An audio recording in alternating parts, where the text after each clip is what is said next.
क्या white discharge से पता लगाया जा सकता है कि आप इस समय प्रेग्नेंट हो सकती हैं? क्या व्हाइट डिस्चार्ज ये भी सिग्निफाई करता है कि इस समय आपकी बॉडी ने एग रिलीज कर दिया है? या व्हाइट डिस्चार्ज से ये पता लगाया जा सकता है कि ये वक्त आपके पीरियड्स आने का है? तो इन सभी बातों का जवाब मैं आज सच सच दूंगी। हाय, मैं हूँ डॉक्टर सोनी। हाँ भाई, आपकी इंस्टा वाली viral doctor that doctor lady. और अब हम बात करेंगे लॉन्ग वीडियोज में। ये टॉपिक मेरे पास बहुत बार आया है कि मैम प्लीज बताइए व्हाइट डिस्चार्ज पे एक लॉन्ग वीडियो डालिए। तो हम सीरीज ऑफ व्हाइट डिस्चार्ज की बातें करेंगे। आज जो एपिसोड है हम बात करेंगे कि नॉर्मल व्हाइट डिस्चार्ज बॉडी में कब होता है, प्रेगनेंसी सिग्निफाई करता है या नहीं करता है, या फिर आप प्रेग्नेंट हो सकती है इस दौरान ये चीज इंडिकेट करता है या नहीं करता। तो सबसे पहली बात कि हर व्हाइट डिस्चार्ज बीमारी नहीं होता है। देखो, वेजाइना ना एक सेल्फ क्लीनिंग ऑर्गन है, वो खुद को क्लीन करने के लिए कई बार एक व्हाइट डिस्चार्ज करती है और उससे क्या होता है कि उसका जो अपना पीएच होता है वो मेंटेन होता है। वेजाइना का जो पीएच होता है वो स्लाइटली एसिडिक होता है और दिस इज द रीजन कि वेजाइना अपना पीएच मेंटेन करने की वजह से किसी भी माइक्रो ऑर्गेनिज्म की ग्रोथ अलाउड नहीं करती। तो इसीलिए हम डॉक्टर्स ये कहते भी है कि आप किसी भी तरह का साबुन, शैम्पू या हैंड वॉश से वेजाइना कभी भी वॉश ना करें, क्योंकि वो साफ तो करता है लेकिन वेजाइना का जो पीएच होता है उसे डिस्टर्ब कर देगा और उसे डिस्टर्ब करेगा तो क्या होगा, पीएच बिगड़ते ही माइक्रो ऑर्गेनिज्म अपनी ग्रोथ कर सकता है और जिससे कि इन्फेक्शन हो सकता है। तो वेजाइना को क्लीन करने के लिए हमेशा प्लेन वार्म वाटर का इस्तेमाल करें। अगर आप कोई अच्छा जेंटल सा वेजाइनल क्लेंजर यूज कर रहे हैं, वेजाइनल वॉश यूज कर रहा है, तो that is fine, but even plain water helps. तो अब इसके बाद बात करते हैं कि कैसे पता करेंगे कि ये वेजाइना का जो डिस्चार्ज है ये नॉर्मल डिस्चार्ज है या किसी इन्फेक्शन की वजह से। वेजाइना पूरे महीने ही डिस्चार्ज करता है लेकिन अलग अलग टाइम पे उसकी जो कंसिस्टेंसी होती है वो अलग अलग होती है। तो उस कंसिस्टेंसी से भी आप पता कर सकते हैं कि ये क्या सिग्निफाई कर रहा है। जैसे कि अगर मैं एक नॉर्मल वेजाइनल डिस्चार्ज की अगर बात करूं तो वो या तो वाटरी होगा या स्लाइटली वाइट होगा, ठीक है, और उसमें कोई स्मेल नहीं होगी, कभी भी कोई स्मेल नहीं होगी। अगर किसी भी तरह की कोई स्मेल है, फाउल स्मेल है, तो that is surely an infection. और दूसरी बात ये होती है कि उसमें कोई कलर नहीं होगा किसी भी तरह का, ना कोई खुजली होगी ना कोई बर्निंग होगी कि आप पेशाब जा रहे हैं आपको जलन हो रही, इस तरह की कोई शिकायत नहीं होगी। नॉर्मल वेजाइनल डिस्चार्ज किसी भी तरह की ना कोई खुजली करेगा, ना कोई बर्निंग मिक्सचरेशन देगा, ना कोई किसी भी तरह का कलर देगा, ना कोई किसी भी तरह की स्मेल आएगी, ठीक है। वो बिल्कुल प्लेन वाटर या हल्का सा व्हाइट कलर का डिस्चार्ज हो सकता है।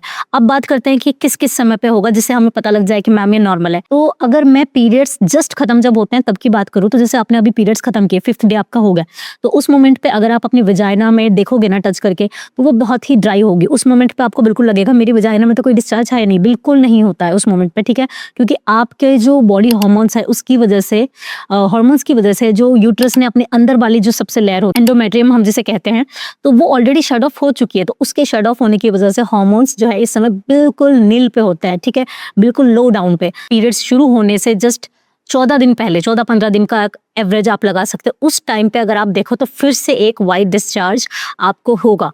और ये जो वाइट डिस्चार्ज है ना, ये सिग्निफाई करता है कि आपकी बॉडी में इस समय एग रिलीज हो चुका है। आपको पीरियड्स होता है उस दिन को हमने पहला दिन काउंट किया है, तो डे 10 से लेके डे 17 तक ये जो एक पीरियड होता है इसको हम गोल्डन पीरियड ऑफ ओवुलेशन भी बोलते हैं। इस टाइम पे आप अगर प्रेगनेंसी प्लान कर रही है तो जरूर इंटरकोर्स करिए। जितने भी कपल्स इस वीडियो को देख रहे हैं और आप प्रेगनेंसी प्लान करने की सोच रहे थे और आप सोच रहे हैं कि मैम कब करनी चाहिए, तो यही वो टाइम होता है 10 से 17। के अलावा इसमें आपको एक वाइट डिस्चार्ज होगा जो बिल्कुल ऐसा होता है जैसे कि अगर आप अंडा देखते हो ना, मुर्गी का अंडा, तो उसे जब आप तोड़ते हो ऑमलेट बनाने के लिए, उसका जो बाहरी पार्ट होता है तो येलो होगा यॉक, उससे नहीं, जो बाहरी जो उबलने के बाद व्हाइट पार्ट बनता है, कब वो जो पार्ट होता है ना, तो वो जब रॉ होता है, कच्चा होता है, तो उसमें जैसी कंसिस्टेंसी होती है ना, चिपचिपाहट, उसको अगर आप इस तरह से छुओगे ना तो वो आपको ऐसे लगेगी कि खिंच रहा है टाइप से, वो टूटता नहीं है ना, तो एकदम गाढ़ी चिपचिपी कंसिस्टेंसी होती है। तो ये ऐसा बिल्कुल एग्जैक्टली सेम वैसा सा ही सिमिलर सा डिस्चार्ज वुमेन बॉडी से 14th डे पे होता है। ये जो चिपचिपा डिस्चार्ज है ये सिग्निफाई करता है कि आप इस मोमेंट पे जो है आपकी बॉडी में एग आ चुका है और आप इस समय प्रेगनेंसी प्लान कर सकती हैं, आप प्रेग्नेंट हो सकती है, क्योंकि इस मोमेंट पे इंटरकोर्स किया तो ऑब्वियसली एग वहाँ पे प्रेजेंट है, स्पर्म ट्रैवल करके जाएगा, एग से मिलेगा, फर्टिलाइजेशन हो जाएगा and congratulations, you are pregnant then. इसके अलावा कुछ लड़कियों को ओव्यूलेशन पर डिस्चार्ज के अलावा भी पेट दर्द होता है। हाँ, पेट के निचले हिस्से में किसी भी एक साइड, क्योंकि ओवरी हमेशा मेजॉरिटी ऑफ द टाइम एक ही साइड से एग रिलीज करती है, बहुत ही कम ऐसा होता है, रेयर चांस कि दोनों साइड से ओवरीज रिलीज कर रही है, ठीक है। 1% ऑफ द वुमेन में ऐसा होता है कि पेट के निचले हिस्से में एक साइड में आपको पेन फील होगा। इसे मेडिकल लैंग्वेज में हमने नाम भी दिया हुआ है, और इस पेन से भी आप पहचान सकती हैं, जो कि 1% गर्ल्स में ही होता है, इसलिए मैं इसे ज़्यादा सिग्निफिकेंट नहीं मानती कि हाँ ये टाइम आपका है जब आप प्रेगनेंसी प्लान कर सकते हो, या फिर ये टाइम आपका है अगर आप प्रेगनेंसी प्लान नहीं कर रहे हो कि प्रोटेक्शन ले लिया जाए। जी हाँ, ओव्यूलेशन पीरियड जो होता है ना, वो ना सिर्फ आपको प्रेगनेंसी प्लान करने में हेल्प करता है, बल्कि आपको हेल्प करता है अगर आप प्रेगनेंसी प्लान नहीं कर रहे हो, इस समय you are not planning a family extension, तो उस मोमेंट पे आप प्रोटेक्शन जरूर ले 10 से 17 दिन पे, ठीक है। तो ये पीरियड से आप पहचान सकते हो या तो पेन या डिस्चार्ज, जो मैंने आपको बता दिया, बहुत ही चिपचिपा गाढ़ा एग रो वाइट जैसा डिस्चार्ज होता है, ठीक है। तो ये होता है, इस समय बॉडी का जो टेम्परेचर होता है वो भी हल्का सा बढ़ा हुआ सा लगेगा, आपको थकान फील होगी, आपको लगेगा हल्का फीवरिश जैसा, आपको भूख ज्यादा लग सकती है, मूड स्विंग्स ज्यादा हो सकते हैं, बहुत सारे कम्बिनेशन ऑफ सिम्टम्स होते हैं, ठीक है। ऐसा चिड़चिड़ापन सा आ सकता है, लेकिन सबसे जो लायबल सिम्टम्स मैं बोलूंगी कि जिस पे हम रिलाई कर सकते हैं, दैट इज व्हाइट डिस्चार्ज, चिपचिपा व्हाइट डिस्चार्ज, ये तो डेफिनेटली होगा। फिर इसके बाद तीसरी तरह का डिस्चार्ज होता है पीरियड से जस्ट पहले। जी हाँ, तो पीरियड से जस्ट पहले भी ना बॉडी आपको संकेत देती है, हमारी जो यूट्रस की सबसे अंदरूनी लाइन यानी एंडोमेट्रियम है, वो शेड ऑफ किसी भी वक्त हो सकते हैं, बिल्कुल तैयार खड़ी है टूटने के लिए। तो उस मोमेंट पे भी ना एक वाटरी सा डिस्चार्ज बॉडी में हो सकता है, जब ऑलरेडी आपको 28-29 दिन हो चुके हैं, ठीक है।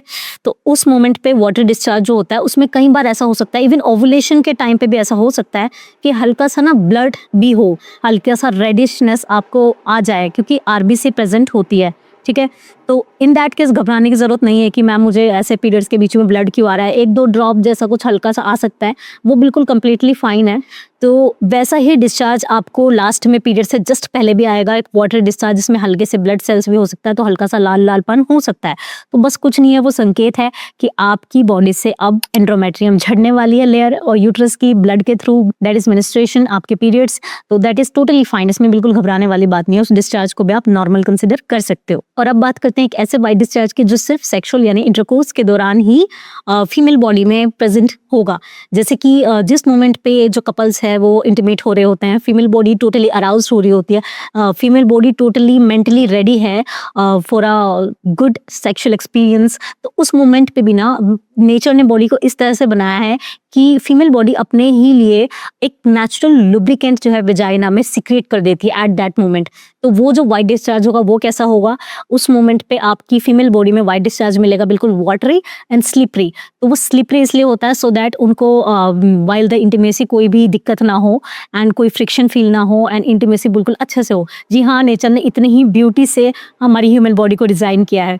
तो ये वाइट डिस्चार्ज भी बिल्कुल नॉर्मल है, बिल्कुल घबराने वाली बात नहीं है। किसी को थोड़ा ज्यादा हो सकता है, किसी को थोड़ा कम हो सकता है। अगर ज्यादा ड्राई है, कुछ वुमेन्स को जो नेचुरल लुब्रिकेंट होते हैं वो सीक्रेट नहीं होते उतने अच्छे से, तो आप बाहर से भी अच्छे लुब्रिकेंट्स यूज कर सकते हैं, artificial lubricants, but most of the women में ये एक्चुअली नेचुरली ही सीक्रेट हो जाता है। तो इस तरह के जो वाइट डिस्चार्ज होता है ये नॉर्मल हो गए, जो मैंने आपको अभी बता दिया है। तो ये तो हो गई आपकी नॉर्मल वाइट डिस्चार्ज की बातें।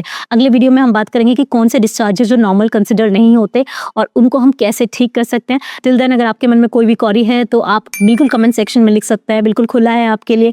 तो किसी भी तरह की कोई क्वेरी है कि मैम हमें इस पे एक वीडियो चाहिए, तो please let me know, and till then take care, bye bye.